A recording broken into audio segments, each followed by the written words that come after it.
जय हिंद मेरे साथियों, आप सभी का ज्योग्राफी वाला में स्वागत है। जो साथियों मेरे UPSC, state PCS, SSC and all other competitive exam का तैयारी करते हैं तो इस चैनल के माध्यम से आप कंटिन्यू कर सकते हैं। जैसे कि ज्योग्राफी वाला में बताया जाएगा कि सबसे शुरू स्टेट जो बताई जाएगी वो ज्योग्राफी बताई जाएगी। कौन सा? ज्योग्राफी। इसमें ज्योग्राफी में 4 पोर्शन है। पहला एस्ट्रोनॉमी।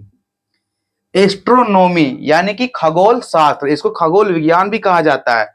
इसमें वायुमंडल और ब्रह्मांड के कई सारी विशेषताएं बताई जाएगी, जैसे कि stars, planet and solar system सब ब्रह्मांड से कनेक्टेड है, यूनिवर्स से कनेक्टेड है। उसके बाद आ जाता है ज्योग्राफी पोर्शन 2 में एस्ट्रोलॉजी, जिसको ज्योतिष शास्त्र कहा जाता है। ये ज्यादा लंबा सिलेबस नहीं है एस्ट्रोलॉजी, जबकि एस्ट्रोनॉमी बहुत सारी चीजें बताई जाएगी।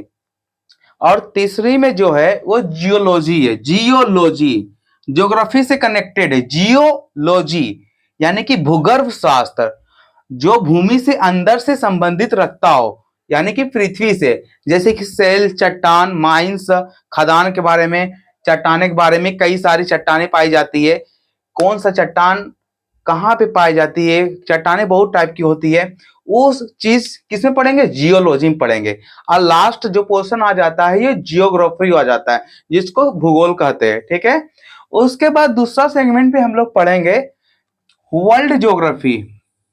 वर्ल्ड ज्योग्राफी ये आपस में बहुत ही लंबा चैप्टर माना जाता है, या में आपस में बहुत ही लंबा टॉपिक माना जाता है, या तो फिर सब्जेक्ट, जो भी कहे वर्ल्ड ज्योग्राफी। और तीसरा में आ जाता है इंडियन ज्योग्राफी। इंडियन ज्योग्राफी में 2 पोर्शन आ जाता है, एक फिजिकल ज्योग्राफी और एक ह्यूमन ज्योग्राफी। ठीक है। उसके बाद लास्ट चौथा में आ जाता है मैप सेगमेंट। मैप सेगमेंट में हम लोग पढ़ेंगे इंडियन मैप और एक world map. Indian map, map 3 type का होता है। एक पहला पॉलिटिकल मैप, दूसरी फिजिकल मैप और तीसरा थेमेटिकल मैप। हम लोग पॉलिटिकल मैप में तो देश, किस देश कहाँ पे, कौन सी कंट्री कहाँ पे, उस चीज के बारे में अध्ययन करते हैं। जबकि फिजिकल मैप में हम लोग पढ़ते हैं plateau, rivers, ponds, lake, etcetera. उसके बाद वर्ल्ड मैप के बारे में भी अध्ययन करेंगे। उसके बाद डायरेक्शन, जो सबसे इंपॉर्टेंट चीज है वो है मैप। बल्कि जब जो अगर कोई भी बच्चा स्टेट पीसीएस या यूपीएससी या एसएससी या कोई भी एग्जाम का तैयारी करता हो, मेरा मानना है कि सबसे पहले आप मैप उठाएं, उसके बाद आप एनसीईआरटी को पढ़ें।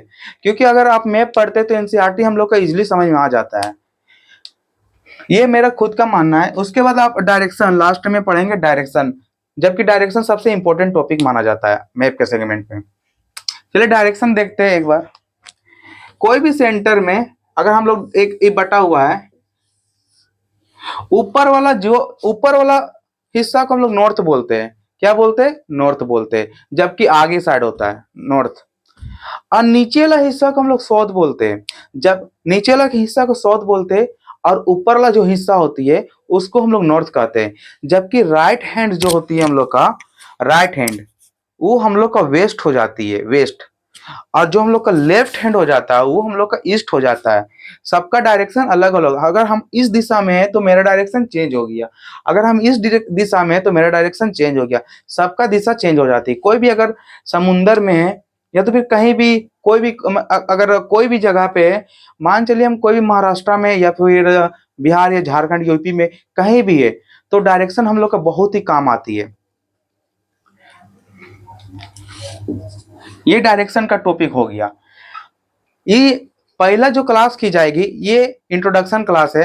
ये क्या सिलेबस बताया जा रहा है? क्लास 1 में हम लोग सबसे इंपॉर्टेंट टॉपिक हम लोग क्लास 1 में पढ़ेंगे डायरेक्शन। जो क्लास 1 में बताया जाएगा वो डायरेक्शन बताया जाएगा। उसके बाद हम लोग मैप पढ़ेंगे। डायरेक्शन के बाद क्या पढ़ेंगे? मैप पढ़ेंगे। सबसे पहले हम लोग वर्ल्ड मैप स्टार्ट करेंगे, उसके बाद इंडियन मैप पढ़ेंगे, उसके बाद ज्योग्राफी पढ़ेंगे, उसके बाद वर्ल्ड ज्योग्राफी, इंडियन ज्योग्राफी। ये हम लोग का सेगमेंट रहेगा। जबकि सबसे अगर इंपॉर्टेंट देखा जाए तो आपस में सभी इंपॉर्टेंट माना जाता है ज्योग्राफी में, सभी इंपॉर्टेंट। अगर हम लोग इतना चीज को कवर कर लिया जाए तो कोई भी इंट्रेंस एग्जाम में हम लोग की क्वेश्चन नहीं छूटेगी। यहाँ तक कि यूपीएससी में भी कोई भी क्वेश्चन नहीं छूटेगा। क्योंकि यूपीएससी जो डिमांड करता है कि वो कॉन्सेप्चुअली डिमांड करता है।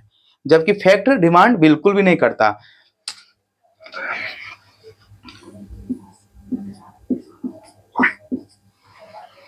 चलिए आज के लिए इतना ही। जय हिंद।